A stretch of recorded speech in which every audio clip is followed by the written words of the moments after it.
Hello दोस्तों, bookie Vicky में आपका स्वागत है। इस वीडियो में हम the power of your subconscious mind के 10वें चैप्टर के विषय में बात करेंगे। 10वें चैप्टर का नाम है आप भी अमीर बन सकते हैं। दोस्तों, जब आप अपने सबकॉन्शियस माइंड की मदद से अमीरी का आनंद ले सकते हैं तो फिर तंगी में क्यों रहा जाए। इस चैप्टर में हम पैसे से दोस्ती करना सीखेंगे।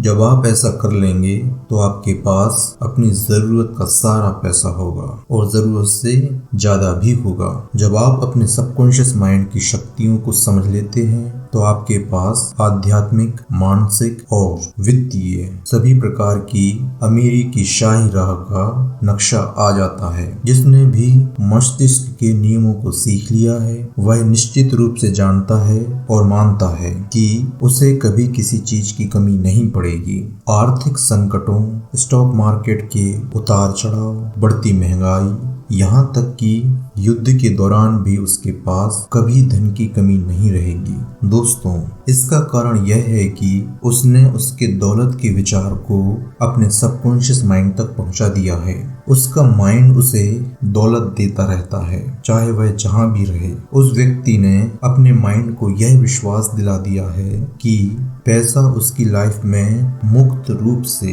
बह रहा है और उसके पास हमेशा जरूरत से ज्यादा पैसा रहेगा। वह जैसा आदेश देता है वैसा ही होता है। दोस्तों, शायद आप सोचते होंगे कि मैं ज्यादा आमदनी का हकदार हूँ। यह बात बहुत से लोगों के बारे में सही भी है। वे सचमुच ही ज्यादा आमदनी के हकदार होते हैं, लेकिन उन्हें यह मिलती नहीं है। उन लोगों के पास पैसा ना होने का कारण यह भी है कि वे मन ही मन या खुलकर पैसे की निंदा करते हैं। वे धन को गंदा कहते हैं और वह अपने बच्चों से यह कहते हैं कि धन का प्रेम ही सारी बुराइयों की जड़ है। उनके दौलतमंद ना बन पाने का एक कारण यह भी है कि उन्होंने अपने सबकॉन्शियस माइंड में गरीबी के भाव को पहुंचा दिया है। लेखक बताते हैं कि कुछ साल पहले वह ऑस्ट्रेलिया में एक व्यक्ति से मिले थे। उस व्यक्ति ने डॉक्टर बनने का सपना देखा था।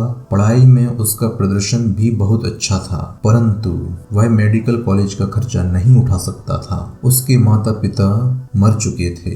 अपना खर्चा चलाने के लिए वह हॉस्पिटल में डॉक्टर के ऑफिस की सफाई करता था। फिर लेखक ने उसके सबकॉन्शियस माइंड में विचार का बीज बो दिया। फिर वह व्यक्ति हर रात सोने से पहले अपने सबकॉन्शियस माइंड में मेडिकल डिप्लोमा सर्टिफिकेट की तस्वीर देखता था, जिसमें उसका नाम बड़े बड़े अक्षरों में लिखा रहता था। लगभग 4 महीने तक वह व्यक्ति अपने सबकॉन्शियस माइंड में उस तस्वीर को देखता रहा। फिर जिस डॉक्टर के ऑफिस की वह सफाई करता था उसने उससे पूछा कि क्या वह उसका सहयोगी बनेगा। तब उसने हाँ कहा। डॉक्टर ने उसे एक प्रशिक्षण कार्यक्रम में भेजने का खर्चा उठाया, जहां उसने बहुत सी चिकित्सा संबंधी योग्यताएं सीखी। इसके बाद डॉक्टर ने उसे अपना सहयोगी बना लिया। डॉक्टर उस व्यक्ति की प्रतिभा से बहुत प्रभावित हुए और उसे बाद में मेडिकल कॉलेज भेजने में भी मदद की। आज वह व्यक्ति मॉन्ट्रियल, कनाडा में एक बहुत बड़ा डॉक्टर है।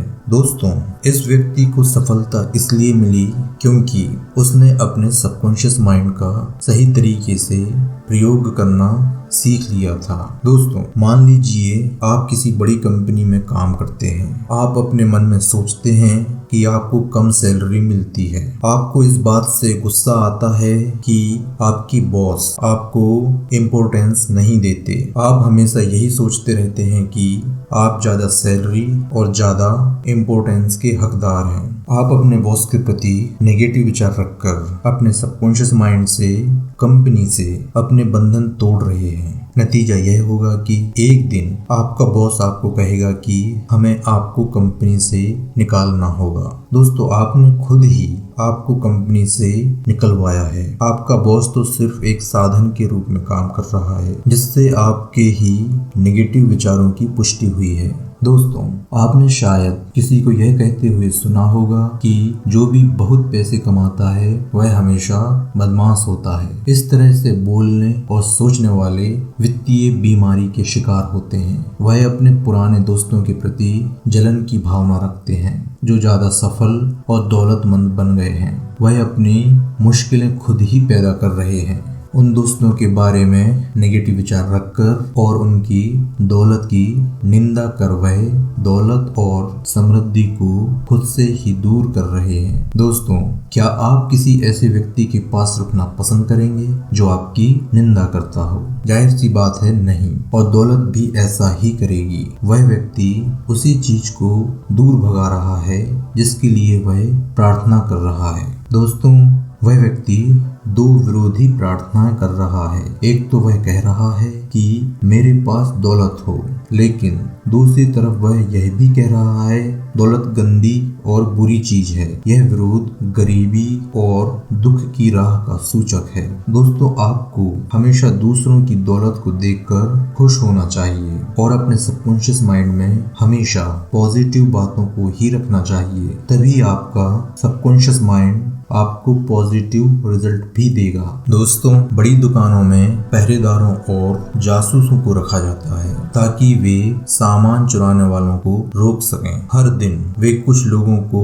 चोरी करते हुए पकड़ते हैं। इस तरह की चोरी करने वाले लोग कमी और सीमा के मानसिक माहौल में रहते हैं। दूसरों का सामान चुराने की कोशिश में वे व्यक्ति अपनी ही शांति, आस्था, ईमानदारी और विश्वास को भी चुरा रहे हैं। इससे उनके सबकॉन्शियस माइंड में जो भी मैसेज जाता है उससे उनका बहुत ज्यादा नुकसान होता है। वह नुकसान चरित्र, छवि, मानसिक प्रतिष्ठा और मानसिक शांति का नुकसान है। इन लोगों को यह पता ही नहीं है कि उनका माइंड काम कैसे करता है। उन्हें सबकॉन्शियस माइंड पर भरोसा ही नहीं है। अगर वे अपने सबकॉन्शियस माइंड की शक्ति को जान लें तो उन्हें सच्ची अभिव्यक्ति होगी और उन्हें सफलता और समृद्धि मिलेगी। फिर ईमानदारी, अखंडता और लगन से वे खुद को और समाज को लाभ पहुंचा सकते हैं। सबकॉन्शियस माइंड की सहायता से कोई भी कार्य बड़ी आसानी से किया जा सकता है। दोस्तों, आज की वीडियो में बस इतना ही। हमें उम्मीद है कि आपको वीडियो पसंद आई होगी और सबकॉन्शियस माइंड के बारे में और अधिक जानकारी मिली होगी। थैंक यू दोस्तों, मिलते हैं नेक्स्ट वीडियो में।